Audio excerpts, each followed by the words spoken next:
Hi beautiful people, how you're doing? So I made a smoked mackerel sauce for a client and thought to film and share.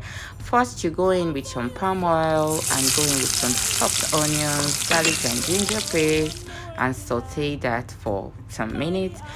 Afterward, go in with your tomato puree, allow that fry to perfection, then add some paprika powder and fry perfectly. Go in with your pepper mix. I'm sure you can make pepper mix by now. Allow that fry till the tangy taste is off, then you can add some broth or water to loosen up. Afterward, I season it and give it a good taste to be sure that my base is fine. This is our star ingredient, the smoked fish. It's time to add it into your base and allow it release some flavor into your sauce so that the sauce can give what it should give. Yes, you can see what the sauce is looking like already. Allow it simmer and you will see that it's giving you this kind of look.